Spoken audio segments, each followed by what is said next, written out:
आता आपण शिर्डीमध्ये आहोत आणि शिर्डीतलं अत्यंत पॉश अशा ठिकाणी कॅप्टन खरात याचा तब्बल 4 एकरांचा हा भूखंड आपण बघू शकतो की ज्या ठिकाणी काही दिवसांपूर्वी गहू पेरलेला होता। मात्र कॅप्टन खरात याला कुणकुण लागली असावी की आता आपल्यावर पोलीस कारवाई करू शकतात आणि त्याच भीतीपोटी त्याने काल दुपारीच या ठिकाणाहून हा गहू जो आहे तो संबंधित त्याच्या काही यंत्रणेतील माणसांना सांगून या ठिकाणाहून गहू सोंगून नेलेला आहे।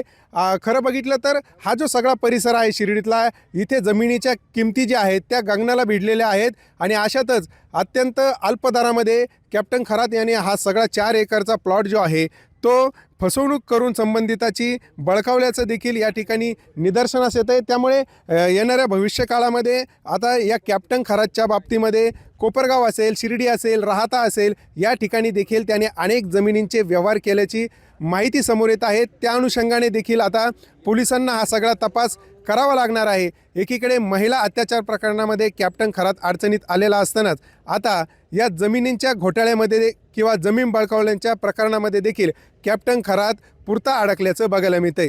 सचिन बनसोडे, साम टीव्ही न्यूज, शिर्डी।